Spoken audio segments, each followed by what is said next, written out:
Et yo, on est live sur le K-Sui Show. Aujourd'hui, on a un guest spécial, un poteau à moi, la famille qu'on reçoit sur le K-Sui Show aujourd'hui. On l'appelle Adrien Chardet, formellement. On l'appelle Driou dans les rues de Genève. On l'appelle Adriano dans les rues de Rio de Janeiro. Et on l'appelle Ace à Uptown, New York. Ace, what up, ça va ou un peu pas? ça, ouais, ça va, merci. Ça me fait vraiment plaisir d'être là avec toi. Ça fait vraiment plaisir de partager ce moment avec toi. Comme je t'ai dit, c'était, à chaque fois, j'essaie de ramener un guest qui peut apporter quelque chose à l'audience. Quelqu'un qui m'a apporté aussi quelque chose ou avec qui je partage certaines idées. Et je me suis dit qu'aujourd'hui, voilà, pour ce podcast-là, vu que le K-Sui Show, on parle fitness, mais on parle également développement personnel. Tu vois, je me suis dit, voilà, il faut que je ramène mon gars Driou. Donc, si jamais, voilà, si j'appelle Driou, c'est le nom qu'on lui donne. Donc, je vais pas garder le truc formel, Adrien. Si vous le croisez dans la rue, appelez-le Adrien, si jamais, voilà. C'est comme vous voulez. C'est comme vous voulez, voilà. C'est pour les intimes. Après ce podcast, vous serez intime. Donc, l'idée aujourd'hui de te ramener, c'était vraiment de se dire que, voilà, on a des gens autour de nous qui nous inspirent, tu vois. Et on a souvent tendance à aller chercher trop loin, tu vois. On va chercher des gens qui sont ailleurs, des célébrités ou des gens qui n'ont pas forcément cette connexion avec nous. Et moi, le but avec le K-Sui Show et moi personnellement, c'est de se dire, ok, il y a des gens à côté de nous, autour de nous, exact, qui nous inspirent, qui font les trucs. Et toi, tu es un de ces gars justement qui get shit done. Tu fais les trucs depuis toujours. Pour ceux qui ne connaissent pas, je fais toujours une petite background story. Donc Adrien et moi, on vient de la même ville, de Genève. On se connaît, ça fait à peu près 10 ans maintenant. Ouais. On a 10 ans d'écart, donc on est de deux générations différentes. Toi, tu m'as vu plus jeune, moi je t'ai vu également dans ton parcours également. Et voilà, je me suis dit que c'était la personne parfaite pour parler de ce mindset d'entrepreneur. Donc ouais. C'est un truc un peu à la mode de nos jours. On parle beaucoup de l'entrepreneuriat et on a un peu fanatisé le truc en disant que c'était le truc trop bien. Et je trouve qu'on montre pas les vrais aspects de ce qu'est l'entrepreneuriat vraiment. Alors j'ai voulu ramener un gars qui était sur le terrain, qui fait des trucs un peu partout. Donc pour la petite histoire, voilà, je t'ai vu faire différents business, commencer différents business. On a travaillé ensemble sur ton dernier business Force Fit, qui est toujours d'actualité d'ailleurs. Donc pour ceux qui te connaissent de Force Fit, ils vont avoir une petite liste de trucs, voilà, plein d'anecdotes, que c'est pas le premier truc qui est là. On a fait des trucs ensemble à New York, tu as eu ton parcours à New York. Et voilà, on va parler de tout ça. Donc si tu pourrais nous faire une petite introduction pour ceux qui ne te connaissent pas. Ok. Donc comme si bien dit, voilà, j'ai plusieurs formules de noms différentes, mais je m'appelle Adrien. Donc je suis né à Genève. J'ai passé mon enfance, ma petite enfance au Brésil. Ma mère en fait est d'origine suisse et elle a immigré au Brésil quand elle était enceinte de moi. Mon père est d'origine parisienne. Et du coup, le portugais c'était ma première langue maternelle. J'ai passé mon enfance là-bas et ça m'a appris. Ça c'était évidemment une chance. Et ça m'a appris à avoir une vision du monde dès le plus jeune âge qui est très différente parce que la Suisse c'est un des pays les plus riches du monde et le Brésil un des pays les plus pauvres du monde. Donc ça m'a donné, on va dire, une parallèle et une balance de vie extraordinaire quand j'étais petit.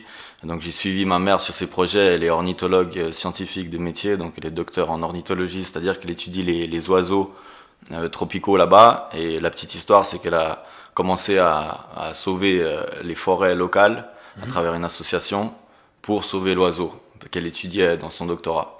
Okay. Et donc aujourd'hui, c'est une association, fondation qui s'est créée il y a maintenant bientôt 40 ans, ça fait bientôt 40 ans. Nordesta, hein?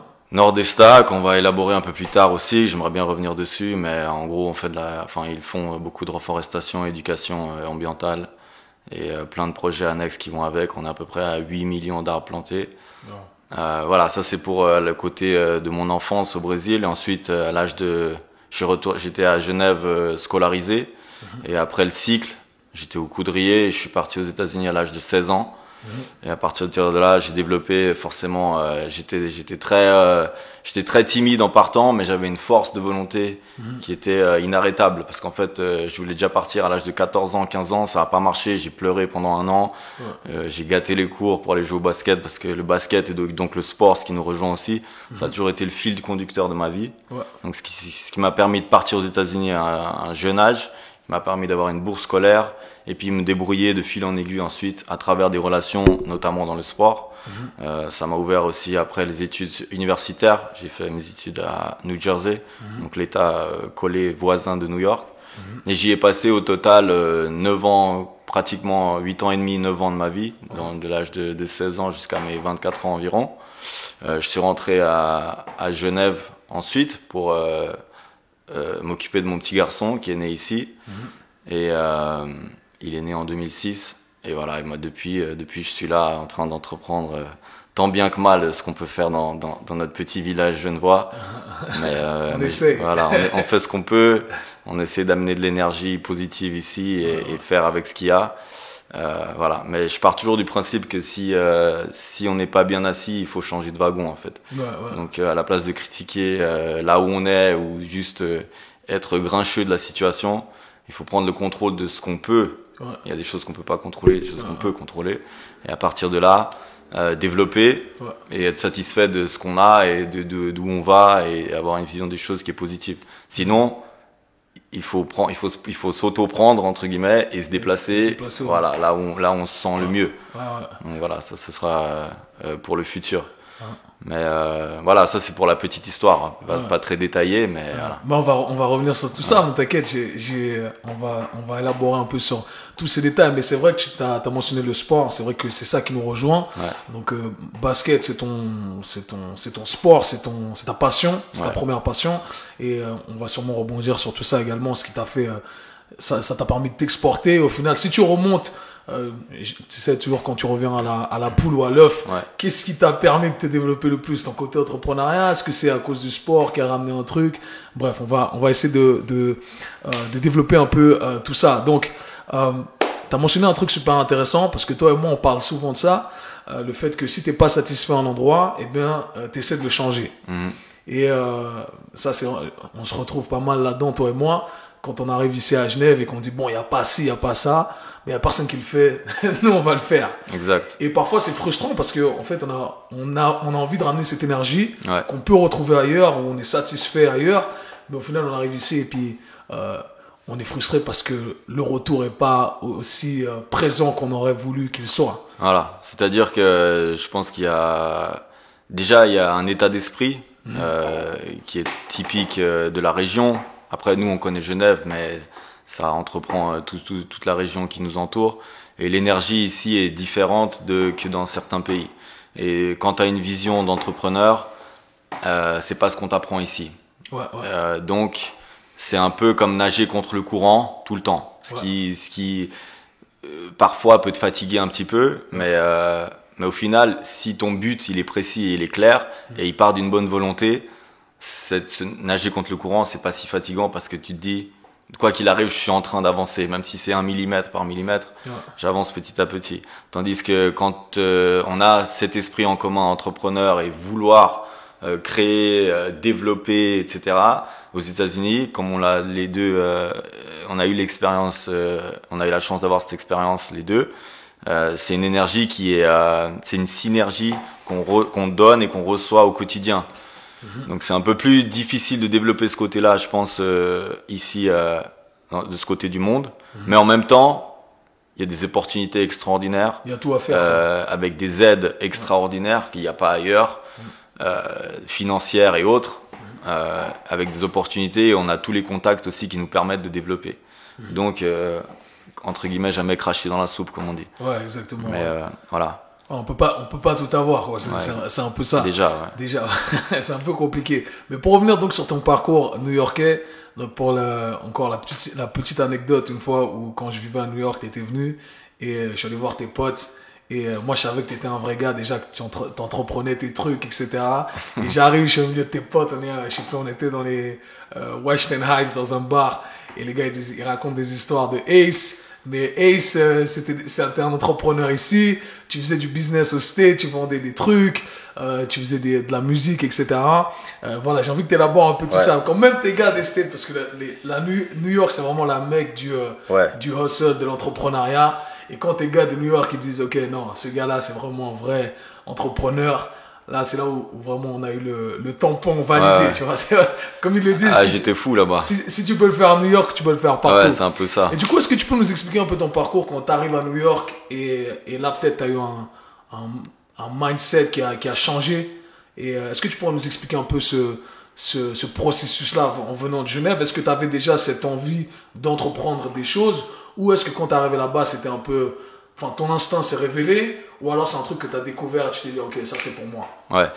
C'est difficile à dire au niveau de l'entrepreneuriat. Si c'est quelque chose qui est inné, je pense pas qu'on est avec, mais je pense que ça se développe dès le plus jeune âge. On est né avec rien à part nos énergies, hein, donc tout se développe. Mais en fait, disons que ça s'est développé. Bon, quand j'étais petit, déjà à l'école primaire, je prenais des cailloux parce que je comprenais que l'investissement il était gratuit, donc j'allais chercher des cailloux, je les coloriais, je les peignais et je les vendais comme presse-papier dans les bureaux. Et je les vendais à un prix libre. Ça veut dire que je gagnais deux fois plus parce que je disais pas que c'était 2 francs le caillou, je disais vous me donnez ce que vous voulez. Et comme c'était chou entre guillemets, bah voilà, je recevais plus de voilà. Donc c'était un truc, c'était une stratégie de voilà. Mais après quand ça s'est développé plus évidemment aux États-Unis, au début je vivais avec des guardians, comment on appelle ça en français, des gens des familles d'accueil, voilà. Famille d'accueil, ouais. Et donc j'étais encore couvé parce que j'habitais chez gens. J'étais vraiment en sport-études, donc j'étudiais la journée et à l'après-midi et soir je faisais 2 à 3 heures d'entraînement par jour. Donc j'avais vraiment pas le temps ni le droit de sortir autant et développer d'autres choses à côté. Quand je suis passé à l'université, j'ai habité avec un ami à moi dans le Bronx pendant quelques années et là du coup j'étais à 19 ans et j'étais livré à moi-même. Félix, non? Là c'était en l'occurrence c'était Lorasp, DJL pour ceux qui connaissent la petite anecdote. Je le vois aussi. Voilà, c'était la première année et après j'ai bougé avec mon meilleur pote Félix par la suite, un Dominicain donc de New York local que j'ai rencontré dans la rue dans le hustle. Mais ça s'est développé à ce moment-là. On a travaillé dans la musique justement avec DJL un peu et puis chacun s'est développé ensemble et en même temps parallèlement de son côté. Et de toute façon, on est dans la mecque du hustle de New York. Donc à l'époque, la musique se vendait sur CD, des choses comme ça. Il y avait des mixtapes, on appelait ça. Donc c'était tout un monde. Et il fallait en vouloir. Mais on dit toujours que l'étranger, il est là pour ça, il est là pour taffer. Et des fois, l'Américain ou le Suisse ici, on va dire, il est confortable dans sa propre ville, donc il se bouge un peu moins que l'étranger. C'est souvent les immigrants qui font le monde en fait. Et New York, ça a été bâti sur des immigrants. Voilà. Donc voilà, c'est un peu ça. Et puis donc j'étais comme un fou en fait. À cette époque-là, je devais avoir 19-20 ans et je vendais des CD dans la rue. Et en fait, je vendais à ceux qui vendaient. C'est-à-dire les grands Sénégalais, ils me voyaient arriver, ils étaient dans les coins de rue. Il y avait des petits shops de mixtape. Et moi, je distribuais pour les grands DJ de New York, avec qui, au fur et à mesure, j'ai fait contact. Et donc, j'allais vers eux, leur vendre aux grossistes, en fait. Et après, les grossistes vendaient au public. Et donc, t'avais quel âge à ce moment-là? Là, à ce moment-là, j'avais 19 ans, 20 ans. Après, il y avait du bis de Air Force One. Enfin, il faut raconter ça. Les gens doivent savoir. Pour ceux qui connaissent les Uptown, comme on dit à New York, c'est les Air Force One, les low Air Force One blanches, toutes blanches, crispy. Et c'est une culture à New York. Si t'avais pas les crispy Air Force, c'est-à-dire que tu t'es rien, en fait.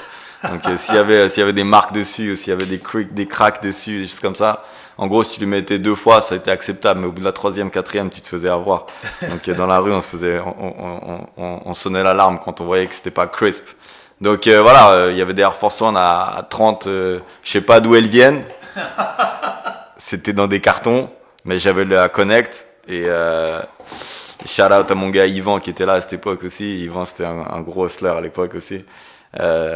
Et donc on achetait des throwbacks, des maillots à l'époque de basket, des rétros et ça se vendait à des 200-300 $ et nous on échappait à des 40-50 $. Encore une fois, je sais pas d'où ils venaient, mais là n'est pas la question. Ils étaient propres et ils étaient official. Donc on vendait des chaussures, on vendait des maillots, je vendais des CD beaucoup. Et après j'ai eu l'opportunité, encore une fois, parce que je pense que dans la vie en général, ce qui nous développe, c'est notre esprit et notre volonté, mais beaucoup nos contacts. Et faire des contacts, c'est plus ou moins facile, mais les garder, les entretenir, c'est ce qu'il y a de plus difficile. Donc j'ai appris ça très vite aussi à New York, il me fallait de plus en plus de contacts, et pour se faire respecter, il fallait travailler. C'est-à-dire que comme on dit, real recognize real. Un hustler qui taffe dur, il va reconnaître un autre qui est dans le même état d'esprit. Et si c'est fake, on va vite le reconnaître aussi. Donc voilà, j'ai développé beaucoup de contacts, j'avais une team là-bas sur place. Et on a fait beaucoup. J'ai eu, comment on appelle ça, internship, c'est un stage, voilà, à Sony. Quand j'étais encore à l'école, j'habitais dans le Bronx, j'avais pas d'argent, du coup, en fait, tous les dollars, comme tu connais, $1 à New York, ici, tu vois, 50 centimes presque, ils traînent dans ton armoire, t'en as rien à foutre. Et quand t'es à New York, $1, ça te fait une pizza, un soda et un dessert. Avec $1. Voilà, tu manges avec $1. Voilà, tu fais les courses avec $3 et tu manges peut-être 3 jours avec. Donc tout ça, c'était important. Enfin, valoriser vraiment le travail, on va dire, acharné, tout en gardant une bonne moyenne à l'école pour garder la bourse. Enfin, c'était beaucoup. Et voilà, de fil en aiguille, j'ai pu intégrer le monde de la musique, principalement dans le hip-hop à l'époque. Un hip-hop où c'était l'époque où 50 Cent est sorti, donc c'était vraiment très très lourd dans la zone de New York. On a développé un studio de musique là-bas. J'ai travaillé avec de grands noms dans l'industrie du hip-hop, dont 50 Cent. C'est là où notre ami en commun, Mam, pour ceux qui connaissent Mamadi ici à Genève, est venu habiter dans mon petit appartement du Bronx avec des cafards grands comme notre main qui nous traînaient autour et tout ça. Et je l'enfermais dans une cave en fait. Je disais, Mam, tu vas rester là, le studio était dans une cave. Et c'est pas un mensonge, hein. Il y avait des cafards qui étaient la taille de notre paume de main. Tu le savais. Et je l'enfermais dans la cave en fait. Je venais lui donner du Chinese food avec des chicken wings et du riz. Je disais, Mam, faut que tu restes là, faut que tu focuses. Et en fait, il bangait des beats il faisait des productions de sons que jusqu'à aujourd'hui, j'ai jamais. Encore une fois, c'est peut-être l'énergie locale qui nous propulse, mais il a fait des sons vraiment extraordinaires. Et après, petit à petit, j'avais vu qu'il y avait, ça je raconte une petite anecdote parce que c'est important quand même pour l'énergie et le développement, et savoir que le rêve peut devenir réalité pour un jeune voix. Donc j'avais remarqué sur internet que 50 Cent allait être à Times Square à tel moment, à tel endroit.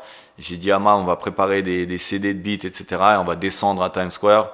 On va rencontrer 50, on va faire ce qu'on a à faire en gros, tout simplement comme on a toujours fait. Donc lui, évidemment, il est là, il est hâte, il me suit et tout, voilà.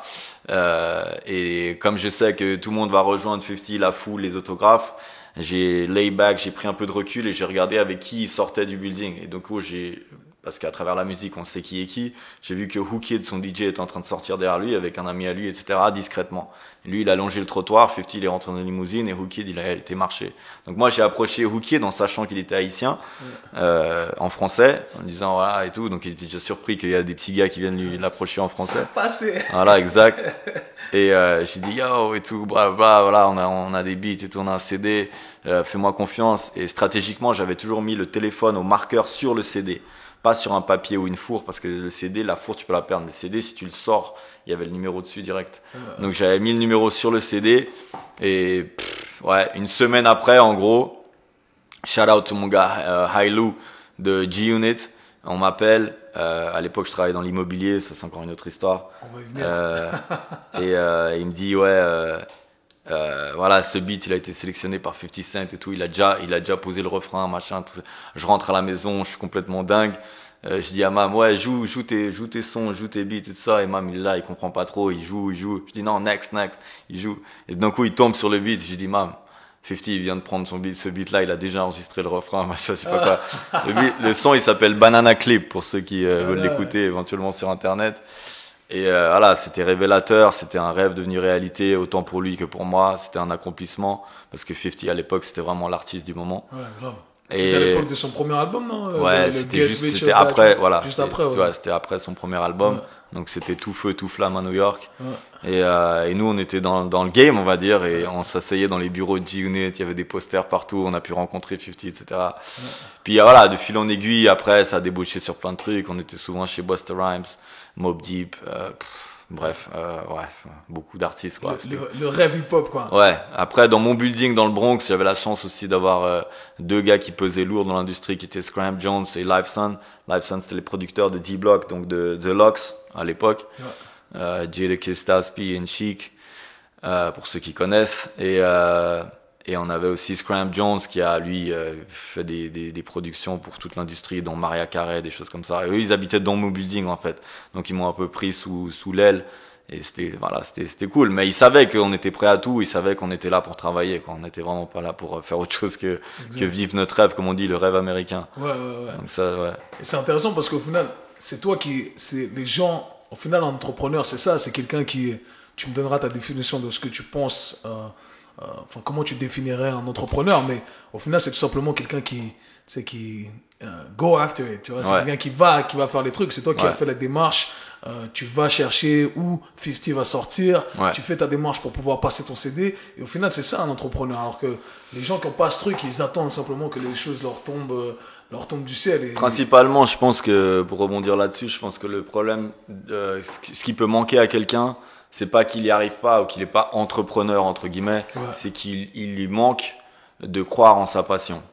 Parce que du moment que, admettons, je pense que tout être humain est tombé peut-être amoureux dans sa vie une fois, et on sait que ce sentiment qu'on a quand on tombe amoureux de quelqu'un, on peut bouger des montagnes pour cette personne. On veut que être avec cette personne, on veut tout faire pour être bien envers cette personne et se développer avec cette personne. Et donc, je pense que on peut lier ça à la passion dont on a dans la vie en général pour le travail.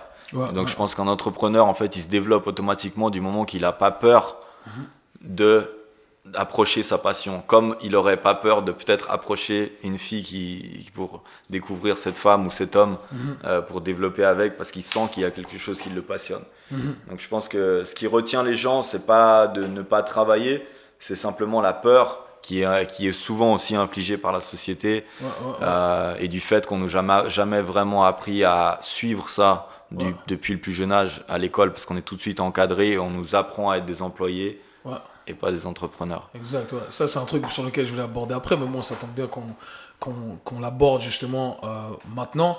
Comme tu dis, la peur, eh bien, c'est ce qui nous freine, et cette peur, elle est infligée par la société. Pourquoi ? Parce qu'on nous a si tu veux, fixer des critères de société, voilà comment tu dois vivre, voilà quel standard tu dois avoir, et au final tu dis, mais si je laisse tomber ces standards, parce que c'est ce qui peut arriver aussi, le risque d'entreprendre quelque chose, c'est que ça ne marche pas. Exact. Je vais laisser tomber mes standards. Donc toi, est-ce que quel est le mindset, quel conseil tu donnerais à quelqu'un qui voudrait entreprendre quelque chose, mais qui est freiné un peu par cette peur ou par cette peur de perdre ses standards, ce confort en fait. Le vrai mot c'est ça, c'est perdre le confort qu'il a actuellement. Alors je pense que je commencerai par établir qu'est-ce qu'une passion. J'entends et je vois beaucoup de gens qui entreprennent des affaires et des business, on va dire, par volonté financière ou par des quick fix, ou des quick flips comme on dit en anglais, des manières de se rapatrier de l'argent facilement et rapidement. Et je pense que l'argent en soi ne peut jamais être une passion. Là, je parle de professionnalisme en général, je parle pas des sentiments. Mais l'argent ne peut jamais être un but. Et si nous, on a la chance de pouvoir côtoyer des gens fortunés, même très fortunés, hein, notamment dans le business dont on est, dans le fitness, etc., et autres. Et quand on discute avec ces gens-là, du moins pour ma part, de tous les gens que j'ai pu rencontrer dans les 4 coins du monde qui ont réussi leur vie, encore une fois, c'est une passion, ils vont toujours te dire que le facteur motivant n'est jamais l'argent. C'est-à-dire que si ta motivation est uniquement l'argent, ça peut pas être, l'argent il est infini. Donc ça peut pas être un but, c'est un but éphémère en fait. Exact. Alors que si on travaille sur sa passion, l'argent viendra avec le temps si le travail est bien fait. Exact. Donc ça veut dire que je commencerai par définir ce que c'est une passion et commencer petit.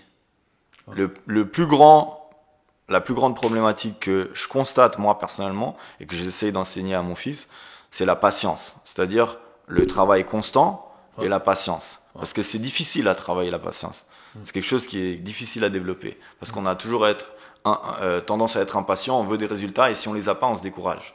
Du coup, je pense que c'est important de commencer petit, avoir des goals qui sont des buts qui sont journaliers, hebdomadaires, mensuels, semestriels, annuels et vie, qui peuvent définir toute une vie. Exactement. Donc, et je pense que c'est important de travailler souvent à l'envers. Ça veut dire que quand j'ai un but, pour ma part, par exemple, je vais m'imaginer la visualisation. On sait que c'est super important et c'est ce qui peut nous aider à développer.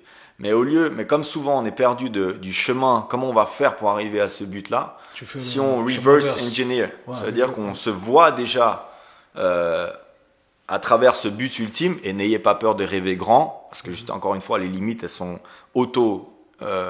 infligées. Si on voit grand et on s'imagine vraiment avec calme et amour et passion dans cet état d'esprit et dans ce but, et on visualise ça, on peut travailler en arrière. Qu'est-ce que j'ai fait pour arriver là ? J'ai passé cette étape-là. Puis, petit à petit, si on vient jusqu'à aujourd'hui, du coup, on a une marche à suivre, en fait. Exact, Au lieu de se lancer un peu dans le vide, en fait. Ouais. Et voilà, après, c'est une question de courage. Ouais. Il faut poser ses couilles sur la table, en gros. Ouais, c'est un peu ça. Put your money where your mouth is. C'est ça. Un truc, par contre, que je trouve qui est important aussi, c'est ça. Et en termes financiers, si tu as peur de tomber avant même d'avoir investi, on t'arrivera jamais à rien. Une fois, il y a une quote que mon père m'a dit il y a longtemps, que j'ai toujours retenu aussi. Quand je voulais me lancer dans des business et l'entrepreneuriat, etc., j'habitais encore aux États-Unis. Je disais mais je vais attendre d'avoir 10 000 pour pouvoir avancer et investir. Et j'avais, admettons, 1000. Et je voulais avoir 10 000 pour me lancer. Et il m'a dit un truc, simplement, il m'a dit, mais tu sais, le jour où tu auras 10 000, tu vas te dire, je vais attendre d'avoir 50, exactement. Puis je vais attendre d'avoir 100, etc. Et du coup, en fait, tu vas jamais vraiment développer. Prends tes 1000 et fais ce que tu as à faire avec ces 1000 là, avec ce que tu as, entre guillemets. Et petit à petit, et souvent, si tu regardes tous les success stories et les business qui ont évolué, ils commencent toujours un peu petits. J'ai écouté ton podcast avec Momo, par exemple, pour revenir aux business locaux de Medfit, et on voit que, voilà, typiquement, il a commencé avec une idée, comme ça, à vendre des petits pots de compléments et des choses comme ça, avec un coiffeur, si je me souviens bien, puis petit à petit d'un magasin à un autre, aujourd'hui il a son grand truc, et tu vois, c'est comme ça que, tu vois, ça part tout c'est comme ton juice bar aujourd'hui, c'est quelque chose qui te tient à cœur, que tu penses qu'il y a un potentiel et un marché pour, etc.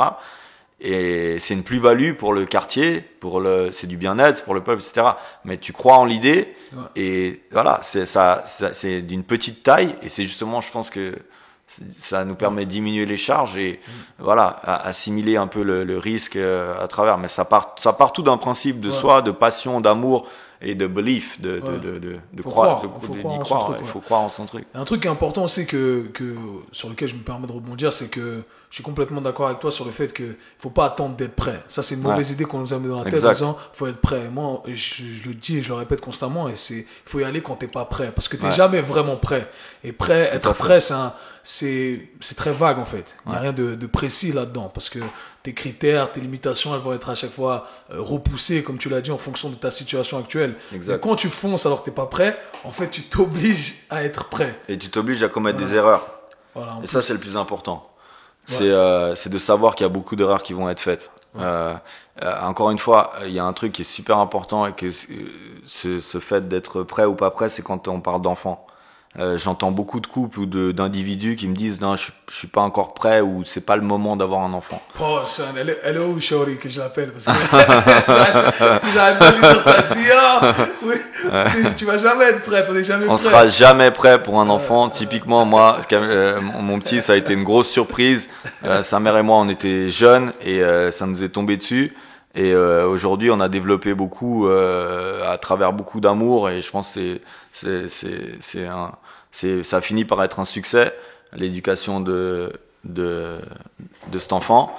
Et on sera jamais prêt pour un enfant, tout comme on sera jamais prêt, parce que de toute façon, ça sera jamais comme tu avais prévu. Exact. Ouais. Donc, là, le plus important, c'est de savoir que tu vas faire des erreurs, et essayer de pas commettre les mêmes erreurs. Je dis toujours ça à mon petit aussi, que de toute façon, tu vas faire beaucoup d'erreurs. Ça fait partie de la vie, et encore heureux. Tu vois, parce que c'est là qu'on a des ups and downs. Donc, ce qui est important, c'est de réaliser qu'on l'a fait, et essayer de corriger et pas faire la même erreur. Faire des erreurs, c'est pas grave. Et il faut être prêt à ça, en fait. Parce que de toute façon, ce qui est important, c'est pas la médaille. Ce qui est important, c'est le parcours. C'est ça qui est intéressant. La dernière fois, moi, je sais que je suis très dur avec moi-même. Ouais. Dans le sens où Ouais. je me juge constamment et j'essaie tout le temps d'être une meilleure version de moi-même, etc. Et la dernière fois, enfin, c'est il y a quelques jours en plus, j'écoutais un truc et je me suis dit, ah putain, c'est vrai. Et je lisais un livre en fait, c'était ça. Je lisais le livre et l'auteur il disait un truc du style il faut récompenser ses efforts et non pas ses résultats. Parce que tu deviens très dur avec toi-même. En fait, voilà, si tu te juges que sur tes résultats, des fois il y a de la performance, des fois il n'y a pas de la performance, mais au final, toi, tu as toujours donné le meilleur de toi-même. Ouais. Et le processus de pensée derrière, bah, c'était le bon. Ouais. Et voilà, et puis il faut faire, bah, si tu C'est rates, ok. c'est ok, tu ok. recommences, tu vois. Et c'est ça qui est important. Rien n'est pire que de regretter. Ouais, ouais. Ça, c'est ça. Le pire pour moi, c'est ça. Quand j'ai eu cette réalisation, et on en a parlé déjà, c'est de se dire, ok, dans 20 ans, 30 ans, Ouais. je vais être comme les vieux grincheux Ouais. et je vais être là. Putain, moi j'aurais pu faire ça. Voilà, j'aurais exact. pu faire ça. Bon, si j'aurais pu être joueur de foot, mais les ligaments croisés. La fameuse phrase du barman. Les ligaments croisés. Voilà, j'ai pas signé à Arsenal, mais les ligaments croisés. Santé. Voilà, cheers. Mais ouais, mais en gros, c'est vrai que voilà, c'est un truc, vivre avec les regrets, c'est un truc qu'on veut éviter. Je pense qu'on garde toujours ça en tête et c'est pour ça qu'il faut y aller même quand on n'est pas prêt. J'aimerais rebondir sur un truc que tu as dit avant, le fait que tu vois, bah, tu as eu cette expérience à New York, moi aussi, on a entrepris des trucs là-bas. C'était plus dur qu'ici selon d'autres circonstances parce qu'on n'avait pas le confort qu'on a ici. Moi, je dis souvent, quand je vois des gens qui sont partis à l'étranger ou aux États-Unis qui n'ont pas eu la même expérience que toi, tu vois, ou moi, où vraiment on vit dans le hood, on a des mauvaises expériences et des bonnes expériences aussi. Et moi, j'ai beaucoup appris avec toi là-bas aussi sur le terrain, etc. Un truc qui est à New York, que j'avais à New York, tu vas me dire c'est la même pour toi, mais je pense que oui, et que moi j'ai pas ici et qui est très dur pour moi mentalement, c'est que là-bas c'est la mecque de l'entrepreneuriat, c'est la mecque de vouloir faire du business, faire des contacts, etc. Ce qui fait qu'en fait tu te lèves tous les jours et t'es tout le temps, tu veux être prêt tout le temps. Et ici, quand t'es un entrepreneur, eh bien t'es pas dans la norme. Donc si t'es pas dans la norme, c'est dur d'avoir cette énergie qui va être partagée avec toi.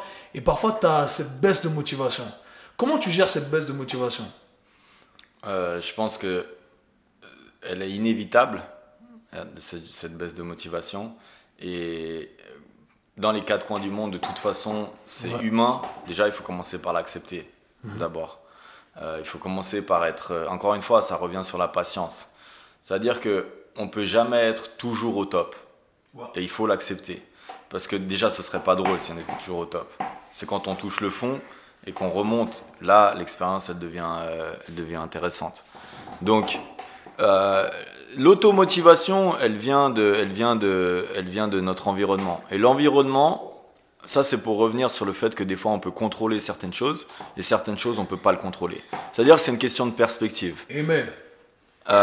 Il y a des gens qui se lèvent le matin, typiquement ici, et qui voient le ciel gris et pluvieux, et qui se disent automatiquement, déjà, on appelle ça du mauvais temps. Ouais. Bon, après, c'est une question de perspective. Bon, voilà, déjà, on nous inflige à la météo que demain, il fait mauvais. Voilà, il n'y a pas de mauvais et de... Voilà, il n'y aurait pas de soleil s'il n'y avait pas de pluie, blablabla. Après, on ne va pas devenir philosophe, mais je veux dire, c'est comment... Il y a des choses, tu te lèves le matin, il pleut. Ça sert à quoi de se fâcher contre la pluie, parce que c'est quelque chose que tu ne peux pas contrôler et que tu ne peux pas changer. Par contre, tu peux contrôler ta perspective de comment tu vois le ciel gris et la pluie. Tu vas te dire, mec, de toute façon, je peux pas changer ça. Par contre, je peux changer moi, de comment j'approche et je vois la chose. Donc, encore une fois, il y a des ligaments croisés. C'est une réalité. Ça va jamais être forcément, donc ça peut être démotivant. Mais on peut rebondir sur d'autres tu peux toujours travailler dans le sport. Admettons, tu voulais être sportif professionnel, c'est notre cas, j'ai envie de te dire. Exactement, tout simplement. C'est notre cas. Voilà, c'est notre cas. Moi je voulais être athlète champion. Moi je rêvais d'être basketteur, il m'a manqué un peu de soupe. Voilà, je me suis retrouvé contre des Américains, ils faisaient 2m20, c'était compliqué. J'avais pas d'athlète, tu vois. Et j'ai fait mon parcours par contre, tu vois, j'avais faim et d'ailleurs j'ai fait mes marques sur place, mais il y a un moment j'étais limité. Donc j'ai rebondi sur d'autres angles pour pouvoir toujours exercer notre passion, qui est encore une fois le fil conducteur. Ouais. Et voilà, il faut pas se condamner, il faut pas devenir une victime. Dans la vie, c'est souvent ça. C'est souvent qu'on se recroqueville sur soi-même, on devient une victime en criant, il y avait une phrase de Mam dans un rap, je sais plus comment il disait ça, mais en gros, j'ai pas envie de finir à 40 ans à me gratter le bidon devant mes factures et crier sur ma femme. Ouais, c'est ça. En fait. C'est un peu ça, tu vois. Mais en gros, c'est bien j'aborde beaucoup ce sujet-là d'être une victime, en fait. C'est parce que, en fait, d'être une victime, c'est blâmer tout le temps l'extérieur et pas savoir comment rebondir, en fait. Ouais, mais ça revient sur la peur. La plupart des gens ont peur de se lever, développer, d'entreprendre, de vraiment suivre l'amour qu'ils ont pour quelque chose. Ouais. Mais je peux le comprendre. Je suis vraiment pas en train de juger ou critiquer. Je pense qu'il faut faire attention à ça aussi, parce que tout simplement, c'est le moule et la société qui nous l'inflige un petit peu. Ouais. Quand on est petit et quand on va à l'école, on est dans des cadres, on est discipliné. Tout de suite, etc. On nous demande et puis après on nous apprend à faire un CV. Ouais. Donc on nous apprend pas à développer notre côté entrepreneur. Peut-être qu'aujourd'hui, en tout cas, ça a été nos générations. Peut-être qu'aujourd'hui, je vois que bon, il y a un peu de moderne et ça, voilà. Ouais. Mais ça reste quelque chose qui nous garde dans un moule. Ouais, donc sortir de ça, parce que quand on est petit, on croit tous vraiment qu'on peut être Superman. D'ailleurs, on se casse tous un bras en sautant depuis le canapé. Ouais. Et puis petit à petit, on commence à perdre nos ailes en fait. Ouais, c'est ça. Et c'est ça qui est dangereux, et c'est ça qui est un peu triste, c'est qu'il faut vraiment avoir cet esprit ouvert, de toujours pouvoir rêver et se dire que quoi qu'il arrive, il y a un moyen de faire quelque chose. Ouais. Peut-être que ça va pas être exactement de la manière dont on voyait, mais en tout cas, on aura fait un parcours. Et pour revenir sur le regret, il vaut mieux mourir le moment où on s'éteint et que la vie défile. Moi, je l'ai déjà vécu une ou deux fois. Et c'est vrai que la vie peut défiler en une fraction de seconde et on voit toute notre vie passer. Ouais. Et je pense que le plus important, c'est d'avoir essayé. Ouais, c'est important. Amen. Que les auditeurs du K-Sui Show écoutent ça. Et voilà, Maintenant, c'est un truc important que je voulais aborder avec toi, c'est l'échec. Okay? Ouais. Parce que aujourd'hui, l'image de l'entrepreneur, c'est ces connards sur Instagram qui mettent des photos devant des voitures louées en disant voilà, tout va bien, je shine, je fais des millions, etc. Alors que c'est pas ça. Enfin, on n'a pas fait des millions, mais on investit des sommes d'argent, on les perd énormément également. Donc, est-ce que tu pourrais nous parler un peu de tes échecs à toi, les circonstances, comment tu t'es senti, qu'est-ce qui s'est passé dans ta tête, comment tu as rebondi et tu t'es dit non, fuck it, je vais quand même essayer un autre truc. Parce que tu as perdu des sommes d'argent conséquentes aussi. Un exemple typique, quand je suis rentré à Genève, j'avais pas vraiment idée de ce que je voulais faire encore, parce que voilà, je suis rentré un petit peu brusquement sur mes pas ici, et j'ai essayé d'entreprendre un petit peu à droite, un petit peu à gauche en tâtant le terrain. Ce que j'ai fait, c'est que petit à petit, à travers le travail, j'ai mis de l'argent de côté pour ouvrir une société d'événementiel. Je me suis dit, logiquement, Adrien, tu as des contacts dans la musique aux États-Unis, pose-toi avec toi-même, tu aimes ce monde-là, tu aimes le spectacle. Mon père est comédien de métier, musicien, comédien, donc j'ai toujours été aussi lié au spectacle.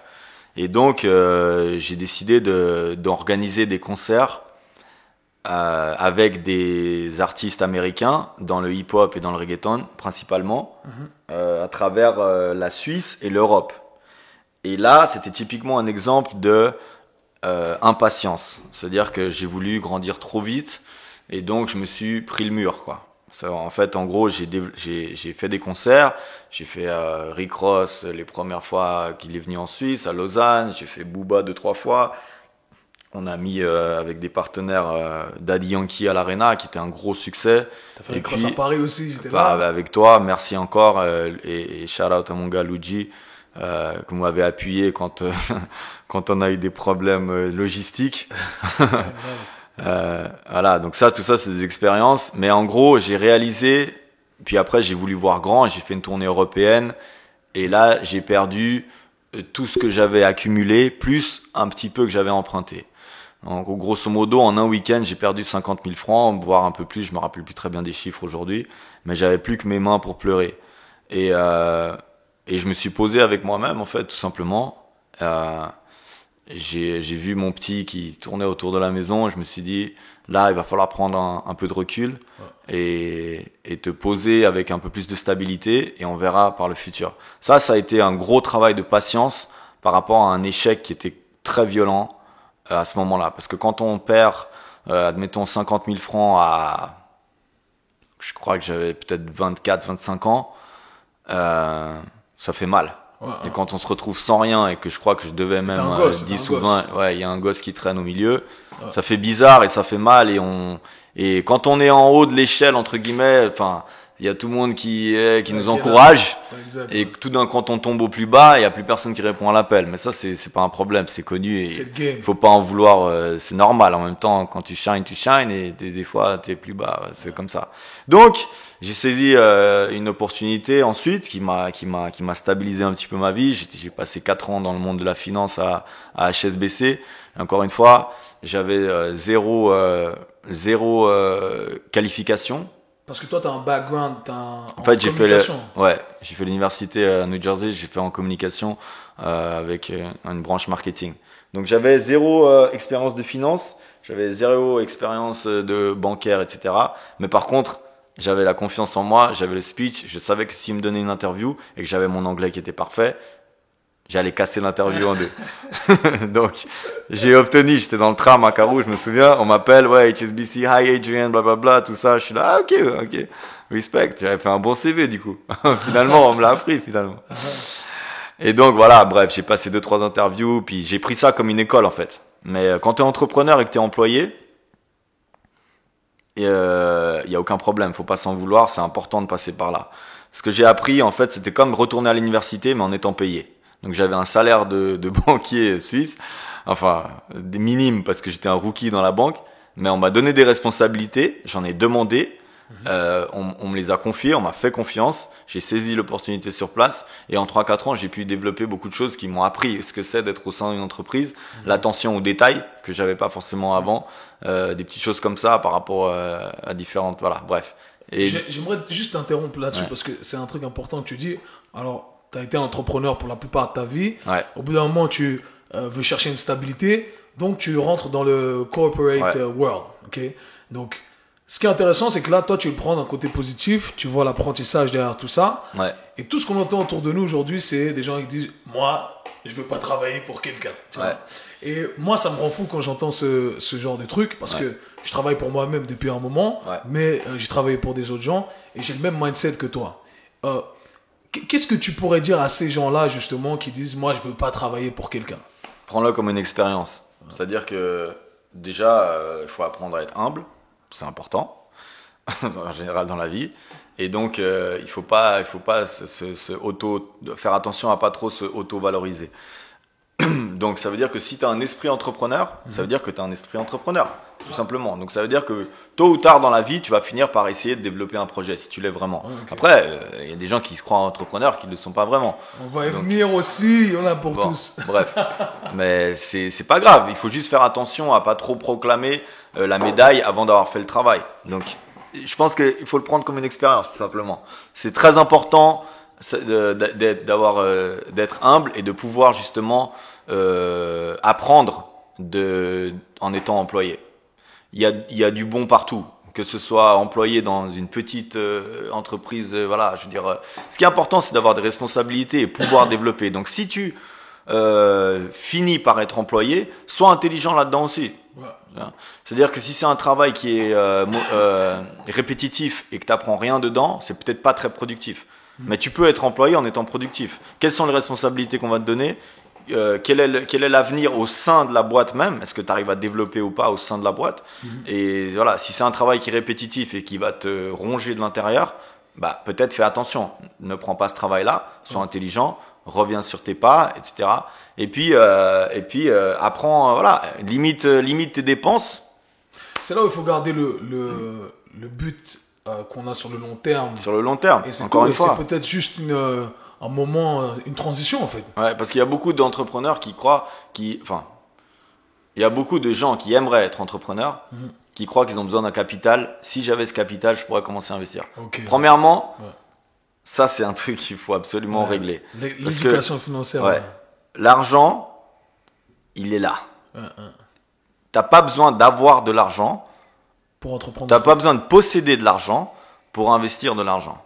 C'est-à-dire que l'argent, normalement, et tous les gens fortunés savent comment ça marche. Exact. Tu utilises l'argent. L'éducation. Voilà. Il faut que les gars, j'espère que tout le monde va prendre note de ça, parce que ça fait pas longtemps, c'est après avoir perdu des milliers et des milliers de francs qu'on comprend ce système. Mais go ahead. Il faut utiliser l'argent des autres. Voilà. Alors peut-être je vais l'expliquer parce que ça peut sonner un peu pervers, mais il faut utiliser l'argent des autres pour grandir son business. C'est le concept d'un crédit. C'est comme ça que ça a évolué. C'est un peu comme ça. Voilà. Donc ça peut être. Moi personnellement, je prends pas l'argent des privés parce que vu que on est nos propres patrons, quelqu'un qui investit plus de 50% dans une société, il a le droit de dire comment se passe, prendre un pouvoir décisionnel sur la société. Ouais. Donc il faut faire attention à ça aussi. Mais il y a des entités publiques, surtout en Suisse, puisque ce podcast il est fait pour principalement les Genevois et les Suisses ici. Il y a énormément d'aides et d'entités aux nouvelles entreprises. Typiquement, ce que j'ai fait avec ForceFit au tout début, j'ai pris de l'argent. Merci à la Fondetech qui m'a soutenu. Shout out la Fondetech. Qui soutiennent énormément d'entreprises. S'ils veulent sponsoriser le podcast aussi. Voilà, exactement. Mais ils sont très ouverts d'esprit. C'est des gens avec qui j'ai une bonne relation. Et il y a d'autres entités, beaucoup, qui aident en fait les jeunes entreprises, les jeunes entrepreneurs. Mais après, il faut que ce soit carré. Il faut qu'il y ait du travail derrière. Il faut qu'il y ait un business concret. Il faut qu'il y ait une vision des choses. Qu'on puisse y croire. J'ai dû vraiment expliquer en long et en large après des meetings et plusieurs rendez-vous et des rendez-vous avec eux jusqu'à ce qu'ils finissent par croire au projet et lâcher l'argent. Mais c'est important de noter qu'il faut pas attendre comme il faut pas attendre d'être parfait ou pour se lancer. Il faut pas attendre d'avoir de l'argent pour se lancer. C'est l'erreur numéro 1. Ouais. Le capital, il peut être obtenu d'une source externe et surtout, il n'est pas forcément nécessaire au début. On peut tous commencer dans notre chambre. Aujourd'hui, on a Internet, tu le fais très bien, utiliser les plateformes Internet, réseaux sociaux et autres, et ce qui nous permet de développer de toute façon sans ces moyens financiers tout de suite. Et en plus de ça, de toute façon, si l'argent qui est travaillé et qui est économisé, il est généralement investi très intelligemment parce qu'on a peur de perdre ce qu'on a sué pour avoir. Mais c'est intéressant, c'est ça. Je sais pas si tu as lu le livre, mais je te conseille le livre Sapiens de Yuval Noah Harari. Et il explique les différentes révolutions dans le monde, tu vois. Et une des révolutions, justement, ça a été cette révolution dans le monde du business, où les gens ont compris le concept du crédit. C'est-à-dire que, en fait, tu crées à partir d'un truc que tu n'as pas, toi, directement, c'est-à-dire l'argent que toi, tu n'as pas dans ta poche. Tu vas demander un crédit pour pouvoir créer le projet en lequel tu crois. Ce projet va générer du profit qui va te permettre de repayer le crédit. Exact. Et c'est un peu cette boucle-là. Et c'est cette éducation financière, en fait, qu'on nous a jamais appris. Parce qu'on nous a dit que le crédit, c'était pas bien. Exact. On nous a pas appris à entreprendre les choses, en fait, et expliquer comment on pouvait, sur le long terme, créer quelque chose ou posséder quelque chose, tu vois, pour nous. Et ça, c'est un truc important. Toi, d'ailleurs, tu as un fils. Est-ce que c'est un sujet que tu abordes avec lui? Parce que je me rappelle, un des livres qui a eu un grand impact dans ma vie, c'était un des livres que tu m'avais conseillé à l'époque, c'était Rich Dad, Poor Dad de Robert Kiyosaki. Ouais. Et ça m'a fait un tilt, et aujourd'hui je le donne à tous mes potes, surtout ceux qui ont des enfants. Je dis, les gars, tiens, lis ce livre, ça va te faire une éducation financière, celle que tu n'as pas eue, tu vois. Donc, est-ce que c'est un truc que tu abordes avec ton fils? Tous les jours, enfin souvent, disons, parce qu'encore une fois, c'est quelque chose qui n'est pas enseigné forcément dans l'école, dans la scolarité d'aujourd'hui publique, etc. Ce qui est pas, c'est pas grave, mais dans le sens où je pense que c'est important d'avoir une vision des choses entrepreneuriales. Et donc j'en parle énormément avec lui pour qu'il puisse développer et qu'il comprenne comment ça fonctionne et savoir que entrepreneur, c'est pas un métier en fait, ça veut rien dire. Entrepreneur, c'est être passionné, c'est tout ce que ça veut dire en fait. Amen. Accepter et avoir le courage de pratiquer sa passion. Ça, c'est un entrepreneur. Ouais. Je crois que les gens, ils ont une fausse image de l'entrepreneuriat justement avec des Ferrari et autres. C'est pas ça l'entrepreneuriat. L'entrepreneuriat, premièrement, c'est difficile. C'est pas une route qui est facile. Par contre, c'est une route.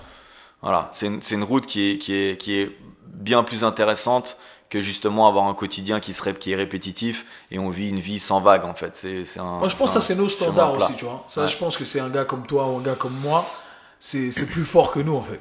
Ouais. Parce que même des fois où on est là, tu me dis, ok, moi je te dis, Adrien, vas-y, fuck this. Ouais, Tu sais, ou des fois, on aimerait bien, en fait, avoir peut-être un 9 to 5. Exact. Et tu te dis, bon, je travaille de 9 à 5, j'ai fini, je vais faire mon happy hour, je suis tranquille chez moi. Mais au final, c'est pas ça. Et du coup, justement, cette image de l'entrepreneur, elle est mal véhiculée. Toi, qui es un entrepreneur depuis des années, quels sont les horaires d'un entrepreneur? Juste parce que les gens pensent qu'un entrepreneur travaille 2 heures dans la journée, en fait. Ouais. Tu vois? Bah, c'est un faux concept, bien sûr. C'est un faux concept. C'est-à-dire que, bah, déjà, il a pas d'horaire. Mais encore une fois, ça part d'une passion. Parce qu'encore une fois, si tu es passionné par ce que tu fais, tu vas pas compter les heures. Donc, un entrepreneur, il va essayer justement de bouger le monde et les montagnes pour accomplir son rêve. Et vraiment, encore une fois, si le but n'est pas financier, mais que le but est vraiment passionnel, et qui te ronge à l'intérieur que ça bouillonne en toi de réussite, il y a une moyenne de, je sais pas, de toute façon, il y a 24 heures dans une journée, on a tous 24 heures, on a tous le même temps, voilà, c'est comment on les optimise et comment on les utilise. Donc après, ça c'est de la self-discipline. 100%. Mais je pense que c'est important de tester. Les gens ils vont être trop grands en fait. J'essaie toujours d'expliquer que il faut commencer petit à petit. Tu veux, je sais pas, admettons, tu veux ouvrir une entreprise de vente de vêtements, etc. Et bah commence par créer. Peut-être tu vas dire aujourd'hui, bah je vais créer, je vais commencer à regarder comment on fait un site internet. Je vais faire ça cette semaine. Je vais faire que ça. Mais au moins je vais être sûr de comment on crée un site internet. Et puis ça sera acquis. Et une fois que ça sera acquis, c'est coché, ça fait du bien. Et c'est important le bien-être. C'est important d'avoir des petits buts. Ouais. Comme le développement physique dans notre monde du fitness. Des petits steps. Faire un pas par jour, ça fait 365 pas par année. Alors que si on veut tout de suite sauter, on va faire peut-être 3 mètres. Parce qu'on veut sauter le plus loin possible et on va s'arrêter là. Alors que si on fait un pas, mais on fait un pas solide, bien posé, c'est comme une quote de Will Smith à l'époque qui m'était restée, c'est You don't set out to build a wall. Okay? On vient pas pour bâtir une maison. Oui, peut-être, mais on pose une brique. Posée mais à la perfection. Aujourd'hui, on prend une brique, on la pose, et peut-être qu'on a beaucoup de temps, mais on va poser cette brique vraiment à la perfection. Et l'autre brique, on va la poser le lendemain à la perfection. On peut pas faire mieux, quoi, en gros. Exact. C'est voilà. Et à la fin de l'année, on aura posé 365 briques, on aura une maison. C'est l'histoire des 3 petits cochons. Okay, c'est ça. Voilà, c'est la maison qui est bâtie en paille ou en papier. Le loup, il vient, il souffle une fois, c'est ciao. On dit que si c'est bâti sur des fondations qui sont solides, comme une relation. Shout out à nos partenaires. À nos partenaires. Christina et Joël, on pense à vous. Shout out. Mais ouais, c'est vrai ce que tu dis. Et un truc qui est une leçon que moi j'ai eu, parce que tout le temps j'ai eu ce mindset où je voulais faire des choses, entreprendre des choses. Et à chaque fois que j'ai voulu me précipiter et investir dans les trucs trendy, où tout le monde veut surfer sur la vague, c'est là où j'ai perdu de l'argent. J'ai tout le temps perdu de l'argent. Après, c'est vrai que tu parles de ce phénomène de passion, mais pour les gens qui vont être plus grands, il faut aussi monétiser pour que tu puisses donner plus aussi. Parce qu'on est beaucoup dans toi, ce que tu fais avec l'association, etc. On veut donner. Mais pour donner, il faut avoir du temps aussi pour pouvoir donner. Donc, il faut créer une certaine, pour l'entrepreneur, une certaine liberté financière pour pouvoir continuer à alimenter cette passion quelque part et l'exporter au final. C'est un peu ça, tu vois. Ouais, tout à fait. Enfin, tout part d'une passion. Mais les amis, franchement, pour ceux qui écoutent ce podcast, vraiment, il faut juste essayer d'éliminer. Il faut savoir que la peur, en fait, tout simplement, c'est comme quand on est petit et qu'on est dans le noir et que notre grand frère, il crie qu'il y a un gros monstre et qu'on est complètement terrorisé parce qu'il y a un monstre. Il est inexistant. Mais par contre, il existe réellement à l'intérieur, à l'intérieur de nous, dans nos pensées. Donc ça veut dire que la peur, elle peut exister réellement. Elle est là, ça, c'est typiquement quelque chose qu'on peut contrôler. Quand on parlait du mauvais temps, voilà. Mais ça, la peur qui nous est infligée graduellement à travers la vie, parce qu'on nous dit beaucoup, ne fais pas ça, reste dans le côté safe. Donc viens ici, viens avec ce côté, va pas là-bas parce que tu vas te brûler. Bah ça peut nous rester et nous infliger quelque chose qui devient permanent. Donc faut vraiment à mon avis faire l'effort de vivre par amour et pas par peur. Si vous pouvez distinguer ces deux choses-là, et si vous pouvez sortir de ce podcast avec quelque chose, je dirais qu'il faut savoir distinguer la passion, donc l'amour, et la peur, parce qu'en fait c'est la même énergie, simplement elles sont directionnées différemment. Et si on peut prendre une direction, on peut prendre une autre direction, mais là l'énergie c'est la même. Quand on a peur, on donne beaucoup d'énergie à ça. Et que si on arrive à éliminer ça et graduellement venir dans la passion et avoir petit à petit confiance, encore une fois petit à petit, eh ben, ce sera la même énergie qui sera développée de ce côté-là. Nice. Et du coup, si tu pouvais donner, si tu pouvais corriger ou donner, comment je pourrais formuler ça, si tu pouvais revenir en arrière et éviter de faire une erreur ou une ou des erreurs, en tout cas les principales, quelles erreurs aurais-tu évité? Et ça servirait de conseil aussi aux futurs entrepreneurs. Vouloir prouver aux autres. Je pense que c'est l'erreur numéro 1 que j'ai pu commettre. Ça veut dire avoir cette image qu'il est important de satisfaire l'environnement extérieur. Okay. C'est-à-dire que si je pense que j'ai perdu beaucoup de temps à vouloir absolument prouver que c'était comme ça qu'il fallait faire les choses, que voilà mes projets où que j'étais, et que quand on cherche le respect, etc. Après, je sais que c'est venu un petit peu de New York, parce que quand on est dans une jungle urbaine comme New York et qu'on est seul et qu'on est de Genève, tu as connu ça. Ça demande beaucoup de force intérieure. Donc forcément, on développe une certaine agressivité et on essaie de se prouver et prouver aux autres qu'on est capable. Mais après, ça peut nous jouer des tours plus tard dans la vie. Je pense que c'est un peu normal. De toute façon, quand on est, surtout c'est un côté aussi assez masculin, quand on se développe, voilà, quand on se développe, on se bagarre, on veut être le truc, on veut se faire respecter, on veut, etc. Mais après, il faut faire attention à ça, quoi, pas que ça nous suive trop longtemps dans la vie. Et ça, je pense que c'est quelque chose que j'essaie de corriger encore, forcément, tout le temps, mais qui m'a fait perdre du temps, principalement. Et du coup, si tu devais donner la qualité la plus importante qu'un entrepreneur devrait avoir? Je dirais la patience. Ah, tu l'as mentionné, la patience. Ouais. J'avoue. La patience. C'est parce qu'un entrepreneur, il est souvent ambitieux et il est souvent buté contre la bureaucratie, l'administration. Il y a beaucoup de choses qui nous bloquent un peu à droite et à gauche, et du coup, on se frustre et on peut manquer d'énergie par rapport à ça et avoir un stop, et ça peut nous ralentir psychologiquement, donc ça va nous ralentir forcément dans le développement de la pratique.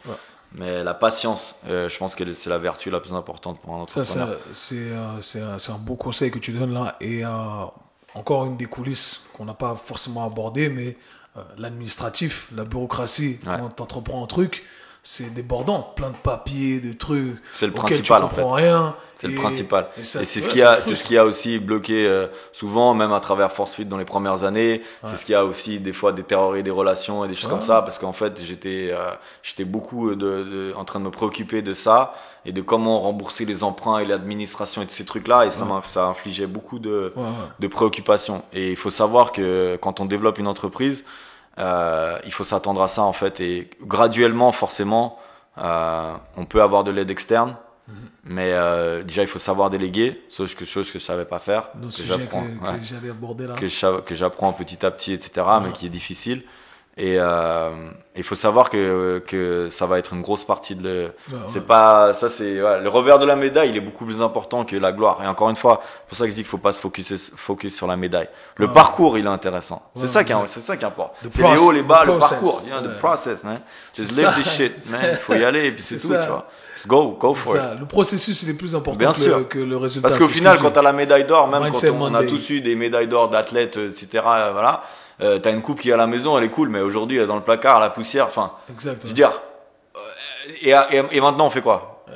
T'es là, tu raises plutôt le podium, mais maintenant on fait quoi? Quand t'as des athlètes professionnels comme LeBron James, Kobe, tous ces gars qui sont de hauteur maximale et qu'on respecte, c'est parce que ils ont consistently, genre tout le temps constant, revenu sur le podium, parce que ce qui est important pour eux, c'est le parcours et c'est la legacy, je sais pas comment on dit ça en français. L'héritage que tu vas laisser. Voilà, qu'est-ce que tu vas laisser derrière toi quand tu vas t'éteindre, voilà, je veux dire, être fier d'une médaille.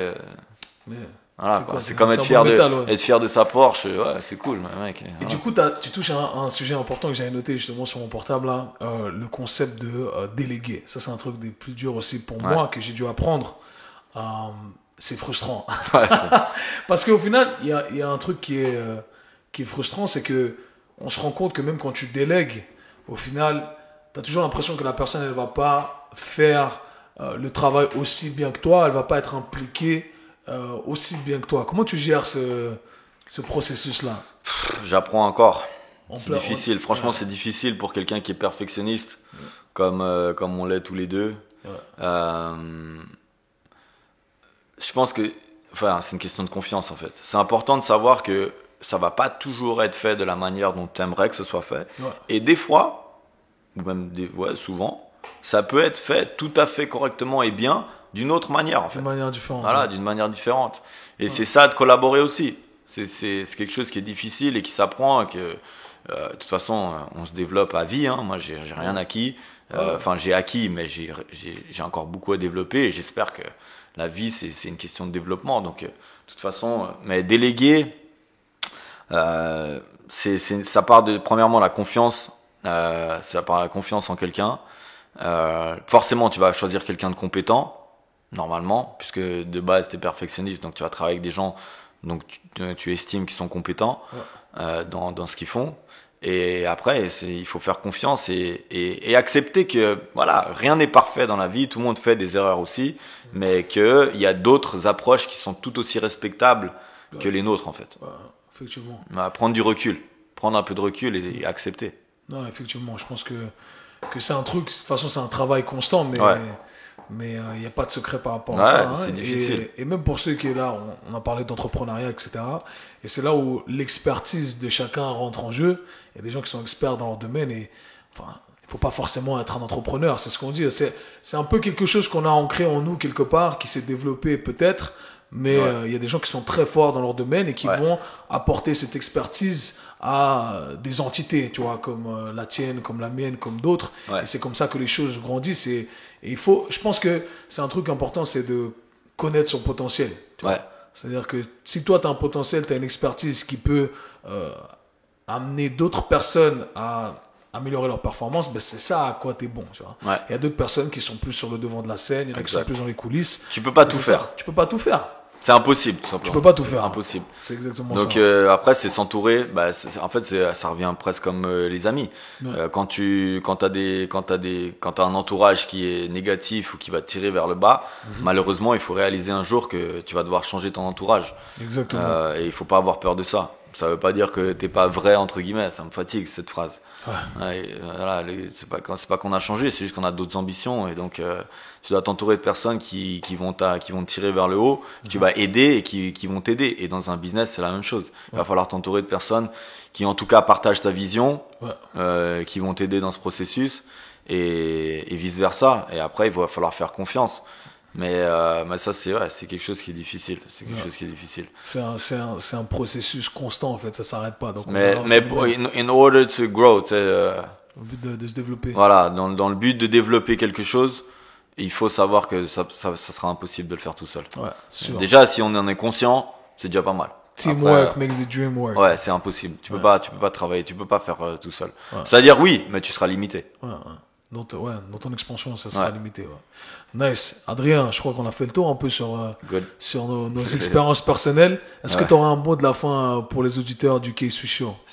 Ouais, bah, je pense que pour les Genevois, on va dire, et les gens qui écoutent Et les ce gens show, partout, France, premièrement, c'est important de supporter ou encourager, comme on dit en français, les affaires, les business qui sont autour de nous, locaux. Donc, par rapport, par exemple, à ce podcast, c'est important de peut-être l'écouter, de le valoriser, de le partager et faire en sorte de moins mettre de likes sur Kim Kardashian et plus de likes sur vos amis. C'est-à-dire que voilà, je pense que c'est juste important d'avoir confiance en soi. On parle souvent de haineux et des choses comme ça. Et à Genève, ça se développe parce que on a peur c'est-à-dire si on n'arrive pas à se développer soi-même, on n'essaie pas trop d'aider l'autre parce que on n'aimerait pas que lui il y arrive. Mais c'est important. Si on avait plus, pour rejoindre ce qu'on disait avec la mentalité des États-Unis ou autre, c'est pas que les États-Unis sont mieux qu'ici. L'herbe n'est jamais plus verte ailleurs. C'est pas ça. Mais simplement, si on s'entraide un peu plus et qu'on s'encourage un peu plus, et qu'on met de temps en temps notre ego, surtout les gars, les masculins et tout ça de côté, on peut arriver finalement avec le temps à développer quelque chose de plus grand. Donc ça sera mon mot de la fin de spread love.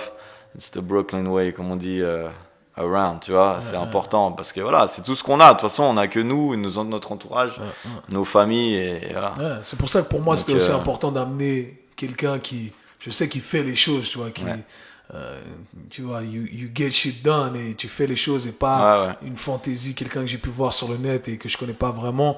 Donc c'était important. Merci en tout cas pour le partage. Pour rebondir là-dessus, je veux juste dire quelque chose.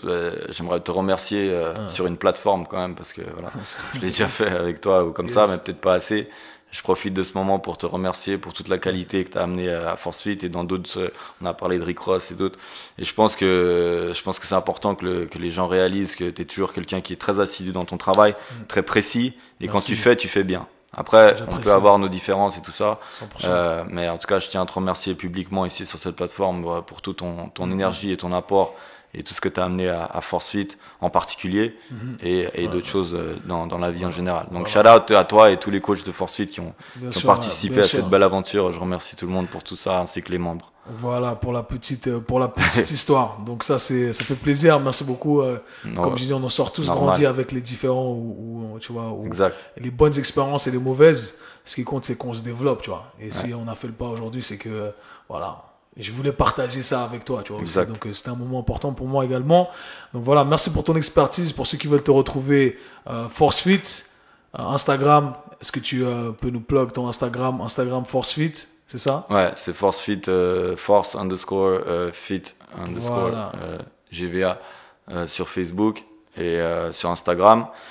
Voilà, vous connaissez un petit peu, de toute façon, généralement, Genève, c'est petit, donc si vous connaissez pas, c'est parce que vous faites semblant. Mais vous êtes tous les bienvenus, et voilà, on va bien s'amuser ensemble. Yes, passez à Force Fit, en tout cas, tout ça, ça sera écrit dans les show notes, pour ceux qui sont de Genève et pas de Genève. Et juste une dernière note, si on a le temps, sur la fin, j'aimerais juste encourager aussi les gens à suivre la plateforme de Nordesta. On vit dans un monde qui est particulièrement compliqué en ce moment. Je pense que Nordesta est une association qui fait les choses importantes sur le développement durable de notre planète. Et c'est ici à Genève, le siège est ici à Genève, malgré que la reforestation et l'éducation sur l'environnement est fait au Brésil. Je pense que c'est vraiment important de suivre Nordesta reforestation sur Instagram et sur internet nordesta.org. Si vous pouvez jeter un coup d'œil. On a besoin de jeunes, donc je profite de ta plateforme pour communiquer ce message parce que c'est une association qui a 40 ans, donc forcément les membres se font vieux et les jeunes, on a beaucoup d'énergie, on a beaucoup d'idées à développer ça. Donc si vous pouvez faire le pas, comme on dit, on n'est pas responsable par ce qui se passe dans ce monde, mais par contre on est responsable par là où on passe. Donc chacun peut faire quelque chose pour ça. Voilà, donc les gens qui voudraient supporter, qu'ils rentrent directement en contact avec Nordesta. Voilà, nordesta.org, vous aurez toutes les informations. Voilà, donc voilà, si quelqu'un veut faire quelque chose pour cette planète, pour notre environnement, la terre sur laquelle on vit, on doit en prendre soin. Exact. Et Nordesta, voilà, c'est une de ces associations qui fait le travail depuis des années. Donc allez checker ça, encore une fois, ce sera dans les show notes. Drew, merci beaucoup mon gars. On est ensemble. Yes. Merci de m'avoir pris et salutations à vous tous. Travaillons ensemble, on est là pour faire grandir cette ville, les amis. Yes, peace.